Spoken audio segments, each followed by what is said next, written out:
168 hours. That's it. You and I only get 168 hours every week.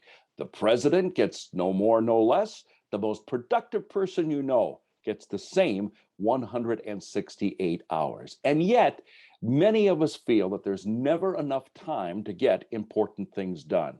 That's why we have to use every hour wisely and be productive as possible during our hours of wakefulness.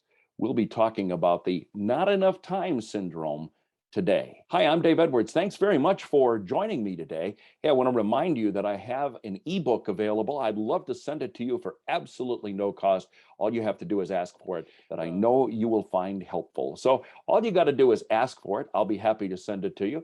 Just email me, daveedwards@outlook.com, or go to my website, daveedwardsmedia.com, click on contact, and I'll be happy to send it to you. So let's get back to the not enough time syndrome. Well, if you feel that way, you're certainly not alone.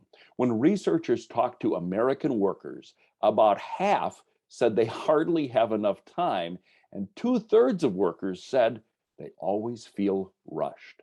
Those members were worse for women and for single parents. The promise of how technology would make our lives easier and allow us to get more done in less time seems to have not been kept. The time crunch has been around for a lot of decades. A professor of sociology at the London School of Economics says the irony is that we work about as much, if not less, than people did 50 years ago. In her book, Pressed for Time, she calls it the time pressure paradox, as we have more time for leisure activities. The faster phone or computer doesn't make a difference. So what'll work? Well, here are some tips. Consider waking up early.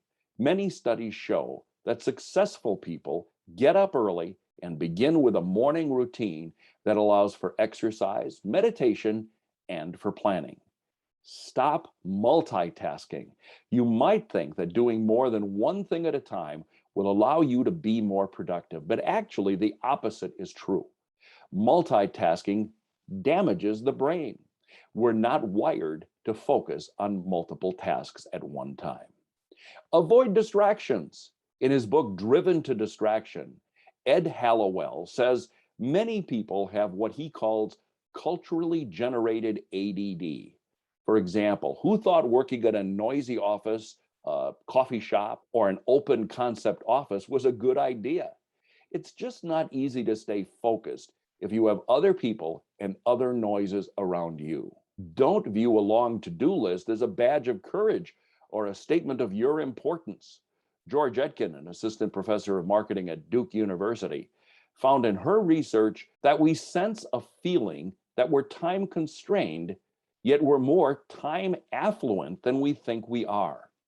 If we manage our experiences of time through interventions and conflict reduction, we can start to see that. She found one more interesting thing. She says, take a breath when you're feeling overworked and stressed.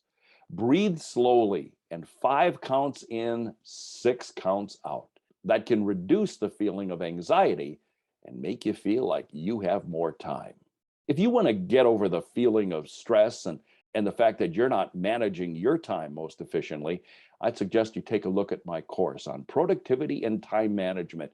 I've gotten a lot of really great feedback since we launched the course a little over a month ago, and I would really like you to take a look at it. We have some very practical tips for dealing with productivity and time management issues. They're all based on research, and I think you'll find them to be of interest.